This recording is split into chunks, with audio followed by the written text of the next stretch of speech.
Tudo bem? Meu nome é Michael Santos, hipnoterapeuta Master Condicionativo, e hoje nós vamos falar de um tema muito interessante. Essa semana houve um grande reboliço aí no meio da hipnose devido a um vídeo que circulou de um hipnólogo muito famoso no Brasil, e nesse vídeo ele tratava da questão que se era possível, e ele fez um experimento sobre isso, de alguém, durante o transe hipnótico, revelar a sua senha do celular e a sua senha do cartão de crédito. E nós vamos falar exatamente, esclarecer esses detalhes, mas logo após a nossa vinheta.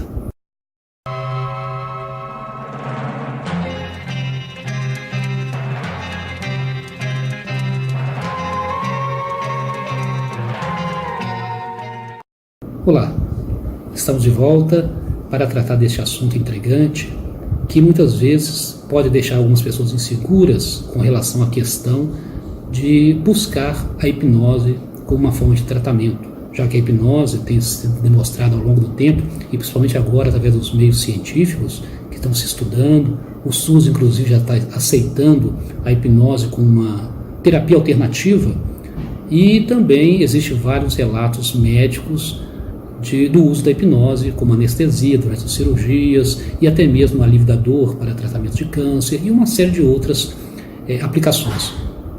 E devido a esse vídeo, que pode ser mal interpretado, pode ocorrer aí de algumas pessoas passarem a terem um pouco de receio de utilizar essa ferramenta poderosa que nos ajuda muito em termos de nós nos capacitarmos, modificarmos os nossos padrões mentais, comportamentais e até mesmo questões de doenças, de enfermidades psicossomáticas.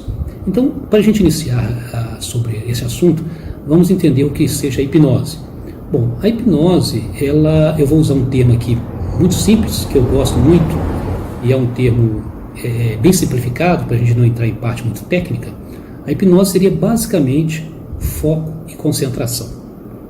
Por isso que a hipnose, na realidade, ela é algo natural, que nós passamos por estados hipnóticos várias e várias vezes por dia. Por exemplo, quando você está assistindo um filme ou uma novela e você está empolgado e se deixando levar pela história, se envolvendo com aquela história, apesar de saber que tudo aquilo é uma representação, você naquele momento se deixa levar pela emoção. Então você, muitas vezes junto com os atores do filme, você chora, você ri, você sente medo, você se assusta, apesar de você conscientemente saber que aquilo é uma ficção, mas você se deixa levar e acaba se envolvendo emocionalmente com o drama que está sendo passado ali. Isso é um estado hipnótico. Quando você, por exemplo, está à procura de algo que está na sua mão, como uma chave de carro, e você sai procurando em todos os lugares e não percebe que ela está na sua mão, ou quando você, por exemplo, está com óculos na cara, no rosto, e sai procurando também este óculos, ou com o celular na mão e procura o celular e não está encontrando, isso também é um outro estado hipnótico. Por quê? Veja bem, em todos esses casos que eu citei aqui, o filme, a procura da chave, do celular, do óculos, o que acontece com a sua mente? Você está com um foco e uma atenção, uma concentração em determinada situação. E, naturalmente, a sua mente deixa de prestar atenção nas outras coisas à volta para focar naquilo que você está, naquele momento, procurando. Então, você entra num estado hipnótico.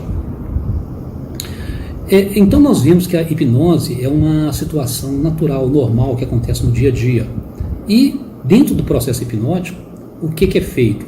Dave Elman, um dos maiores hipnotistas do século passado, que inclusive é conhecido como o pai da hipnose clássica, ele, no seu livro Hipnoterapia, ele define a hipnose de uma forma mais científica e define também a hipnose como atitude mental. Então, a hipnose, na realidade, é a forma como você mantém a sua atitude mental, que seria, como eu disse aqui, no foco e na concentração. Você está focado e concentrado, você entra no estado hipnótico. E quando nós aprofundamos a pessoa no estado hipnótico, ou seja, quando induzimos a pessoa a entrar num estado hipnótico, que não seria o estado hipnótico natural do dia a dia, mas um estado hipnótico mais profundo um pouco, nós, na realidade, colocamos a pessoa em hiperfoco e em hiperconcentração. Então, observe. Você naquele momento passa a ter uma concentração maior, um foco ainda maior do que você tem naturalmente. Então, se nós estamos com uma atenção redobrada, um foco mais ampliado, a gente costuma dizer que a nossa percepção fica até 400 vezes mais forte, maior do que no estado normal que nós estamos aqui, sem estarmos no estado hipnótico. Então, a possibilidade de, durante o estado hipnótico, você fazer algo que você não deseja é mínima, ou praticamente nula. Por quê? Porque você, naquele momento, está com foco e atenção hiper aguçados. Então, você, naquele momento, está prestando atenção em tudo que está acontecendo, sabe de tudo que está acontecendo, e ao você sair do estado hipnótico também, você irá se lembrar de tudo aquilo que aconteceu. Então não há possibilidade de você, durante o estado hipnótico, fazer alguma coisa que você não queira. Este nosso amigo hipnotista, muito famoso aqui no Brasil, inclusive, no YouTube, ele mostra uma experiência que ele faz com uma pessoa, e nós vamos explicar aqui o que aconteceu neste caso. Por que a pessoa, naquele momento, informou ali a sua senha do cartão e a senha do celular. Se eu estou dizendo aqui que é praticamente impossível que isso aconteça. Nós temos, com uma linha divisória, só para efeito didático aqui, entre a nossa mente consciente e a nossa mente inconsciente, ou seja, entre aquilo que nós estamos percebendo da nossa realidade e aquilo que nós não percebemos, mas que existe, está no nosso mundo interior, nós temos uma linha divisória que nós chamamos de faculdade crítica, ou seja, é aquela faculdade que nós temos de perceber as coisas, de julgar as coisas, se são reais, se não são, se são verdadeiras ou não são. Essa faculdade crítica, para que a gente possa acessar o nosso inconsciente, nós dizemos que ela tem que ser rebaixada. Quando nós estamos com um foco, uma concentração muito grande, é isso que acontece, essa faculdade crítica ela rebaixa, e nós podemos então acessar o inconsciente. Mas veja bem, a faculdade crítica rebaixa, ela não fica anulada. Então, qualquer situação que demonstre perigo para a pessoa, qualquer situação que demonstre um risco para essa pessoa, imediatamente essa faculdade crítica, ela suspende novamente e cria aquela barreira que vai impedir que essa pessoa faça algo que seja contra as suas crenças e seja contra também os seus valores. Então, por que no vídeo desse companheiro hipnólogo, a pessoa que estava passando pela experiência, ela então forneceu a senha do cartão e do celular? Como se explica isso? Bom, por alguns fatores. Primeiro, este companheiro conhecia já o nosso amigo hipnólogo. Ele tem um canal muito famoso e este companheiro já assistia os seus vídeos. Então, para ele, este hipnólogo tinha uma autoridade muito grande, ou seja, para ele esse hipnólogo tinha um conhecimento muito grande, ele já viu ele realizando várias hipnoses, assiste o canal, vê ele explicando sobre a hipnose, então ele é uma referência. Então já cria aí um ambiente propício a que ele crie uma maior empatia e também confiança neste hipnólogo. O outro fator preponderante é que o próprio hipnólogo cita no seu canal que ele encontrou um sujeito, essa pessoa, que era extremamente suscetível. O que quer dizer isso? Uma pessoa extremamente suscetível, normalmente, é aquela pessoa que entra em estado sonambúlico muito fácil, ou seja, entra num estado de profundidade hipnótica muito grande e tem mais probabilidade de aceitar sugestões com mais facilidade, mas não quer dizer que ela vai aceitar todas as situações de qualquer maneira que seja feita, sem uma análise do seu crítico racional. Pelo contrário, se porventura a sugestão que está sendo dada para ela for uma sugestão que vá contra os seus valores, que vá contra a sua dignidade, que vai contra as suas crenças, imediatamente ela sai daquele estado hipnótico ou muitas vezes simplesmente nega de seguir aquela instrução. Bom, então nós temos aí dois fatores importantes. A autoridade, que a pessoa já conhecia o hipnólogo, já assistia aos seus vídeos, seu canal, a questão de ser extra suscetível, muito suscetível, e a outra situação, a situação dele ter sido esclarecido a ele durante as preliminares, o pré-talk que nós chamamos, a conversa prévia para que a hipnose fosse feita, foi esclarecido a ele que era uma experiência que estava sendo feita para ver se no estado hipnótico ele fornecia a sua senha do celular e do cartão. Ora, a pessoa já conhece o hipnólogo, sabe que ele tem uma certa autoridade sobre ele naquele momento, por ele conhecer muito a fundo a hipnose. E a pessoa sabe que aqui é um experimento, é um teste, está sendo gravado, está sendo filmado. Então houve aí na realidade o quê? A gente chama de uma conformidade social. Ou seja, este companheiro naquele momento, a sua mente inconsciente permitiu que fosse revelado a senha do cartão do celular. Por quê? Porque sabia que não haveria perigo nisso. Sabia que estava sendo gravado, que ia ser divulgado, que poderia depois trocar a senha do cartão do celular. O hipnólogo era uma pessoa confiável, é uma pessoa que ele tem lá por ele um grande apreço. Então tudo isso favoreceu. Então, com essa conformidade, a pessoa que estava passando pela experiência forneceu tranquilamente essas informações. Mas se fosse uma pessoa que não conhecesse o hipnólogo, uma pessoa que estivesse naquele momento ali, que não tivesse essa autoridade do hipnólogo sobre ela, não ia fornecer. E estaria contra as suas crenças, estaria contra os seus valores, ela simplesmente não ia passar para um desconhecido a sua senha do cartão e a senha do seu celular. É lógico que não. Se isso pudesse acontecer, nós estaríamos sendo vítima constantemente dos chamados espertalhões. Quantas pessoas existem de má fé no mundo que estão a todo momento utilizando de mecanismos para ludibriar as pessoas, para enganar, para aproveitar das pessoas?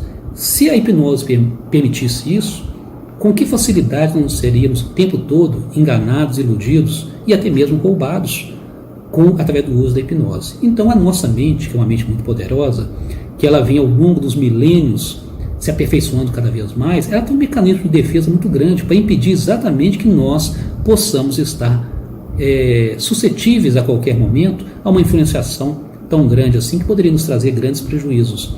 Então esse fato não acontece. Na realidade, nós só passamos por essa experiência se nós assim o desejarmos. Então, se eu quiser passar por aquela experiência naquele momento, quando a sugestão me é dada, se eu achar que a sugestão não tem problema, que ela não vai me prejudicar em nada, que eu posso confiar na pessoa que está me dando aquela sugestão, o meu inconsciente vai automaticamente permitir que aquilo seja realizado e o meu fator crítico vai permanecer rebaixado. Mas se por algum motivo aquela sugestão for contrária aos meus princípios, imediatamente o meu fator crítico levanta novamente e eu ou saio do transe ou simplesmente me nego a cumprir aquela sugestão.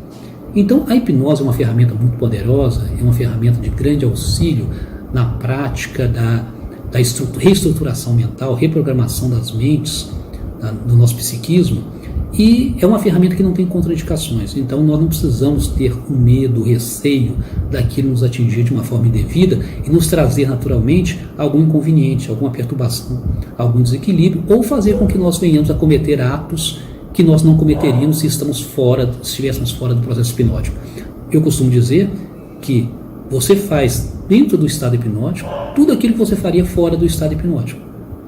Então, dentro do estado hipnótico, você nunca vai fazer algo que você não faria fora do estado hipnótico. Então, se eu não conheço a pessoa, eu nunca iria passar para ela minha senha do celular ou do cartão de crédito. Então, não é porque eu estou no estado hipnótico que eu vou fazer isso. Tá certo? Então, esse vídeo que foi divulgado, que trouxe uma série de preocupação para muitos hipnoterapeutas, profissionais sérios da área, é de que as pessoas, às vezes, que desconhecem a hipnose, que não tem um estudo profundo sobre ela, vendo esse vídeo, poderia muitas vezes, pela autoridade que esse hipnólogo possui, acreditarem que isso é um fato que pode acontecer com qualquer pessoa, não analisando todo esse perfil, toda essa estrutura que nós colocamos aqui de características que possibilitaram que aquilo fosse feito, começassem a achar que isso é comum e ter receio de se deixarem hipnotizar, de passarem pela experiência ou do tratamento através da hipnoterapia. Vale lembrar que em qualquer atividade profissional, em qualquer atividade, existem os bons profissionais e os maus profissionais. Que se nós estamos procurando, se você está procurando um tratamento através da hipnoterapia, que é uma ferramenta fantástica, uma terapia super breve, onde você vai poder resolver seus problemas com muita facilidade, muita rapidez, procure sempre um profissional qualificado. Verifique se esse profissional é realmente capacitado, através de cursos que ele fez, verifique se ele é filiado a um sindicato, verifique se ele tem os seus registros em associações que são respeitáveis. Nós aqui da Hipnoclínica BH temos esses registros, você pode estar vendo aí no vídeo agora, a nossa inscrição, tanto no Sinatem, que é no Sindicato dos Terapeutas Naturalistas, como também na Sociedade Ibero-Americana de Hipnose, como também na Associação Catarinense de Hipnose. Então a gente vai observar que os profissionais que são profissionais sérios, que são hipnoterapeutas, que tratam com seriedade a profissão e têm ética, vão buscar sempre estar filiados a organizações, associações, a sindicatos sérios, responsáveis, demonstrando a sua seriedade no trato com a mente humana, no trato de levar as pessoas aquilo que elas necessitam para a sua harmonia, para o seu equilíbrio. Então, você pesquisando e verificando a credencial desse profissional, você estará protegido e com certeza fará um tratamento de excelência. Então, como qualquer profissional que você vai procurar na área de saúde, na área, seja em qualquer área que você vai buscar, você toma referências desse profissional, verifica as suas credenciais, então você vai saber que está na mão de um bom profissional ou evitar um profissional que você sente dúvidas. Nós aqui da Hipnoclínica BH temos uma estrutura para atender as pessoas com seriedade, com responsabilidade, com certificações nos mais renomados institutos de hipnoterapia do Brasil, com os grandes professores, e temos um processo de tratamento realmente eficaz e de resultado muito rápido e eficiente. Então, foi somente para esclarecer aí as dúvidas dos nossos companheiros que porventura vissem esse vídeo, que poderia ficar aí muitas vezes preocupados se pode ocorrer com ele uma situação semelhante. Então, não há esse perigo. Você estando com um profissional qualificado, um profissional responsável, e você sabendo dos seus valores, das suas crenças, você jamais vai fazer algo que vá contra a sua vontade. Tanto é assim que a hipnoterapia ela depende muito, mas muito mesmo, eu costumo dizer que, para não dizer que é 100%, mas que seria 95% do paciente, do cliente ali, do que do próprio hipnólogo. Por quê? Toda mudança interna vai ser feita pela mente da própria pessoa. O hipnólogo simplesmente funciona como se fosse um GPS que indica o caminho que a pessoa tem que seguir para atingir aquele objetivo que ela deseja. Que é sair do estado A e chegar ao estado B. O hipnólogo vai indicar o caminho que ela vai percorrer. Agora, a forma de percorrer esse caminho depende dessa pessoa. Se ela não ficar satisfeita com determinado caminho direcionado pelo hipnólogo, ela não vai realizar aquele caminho. Assim, quando o GPS nos indica um determinado roteiro, a gente às vezes prefere fazer um outro caminho, não é assim? Então a gente tem a liberdade. A pessoa hipnotizada da mesma forma. Ela não vira um robô naquele momento, um zumbi que vai obedecer cegamente ao hipnólogo. Não, nada disso. Ela simplesmente vai acatar aquela sugestão se for boa para ela. Ou seja, se naquele momento ela sentir que aquela sugestão é positiva e vai auxiliá-la. Aí sim vai funcionar. Por isso que muitas vezes a pessoa procura hipnoterapia também e não atinge resultados. Algumas pessoas. Por quê? Porque a pessoa naquele momento, ela, por algum motivo, não se entrega totalmente à terapia e fica esperando um milagre, fica esperando que o hipnólogo faça com que o resultado apareça. Quando na realidade o resultado depende da nossa participação como paciente no processo. O hipnólogo só vai conduzir. Todo o processo, toda a mecânica é feita pela nossa própria mente, pela mente daquele que está passando pelo processo de hipnoterapia. Ok? Bom, era isso que nós tínhamos para falar hoje. Nós agradecemos aí a participação, a presença de vocês aqui no nosso canal e solicitamos mais uma vez, se você ainda não está inscrito, que você se inscreva no nosso canal, que você compartilhe esse vídeo, que pode aí esclarecer e auxiliar muitas pessoas. Clique no sininho também para receber as notificações das nossas próximas publicações.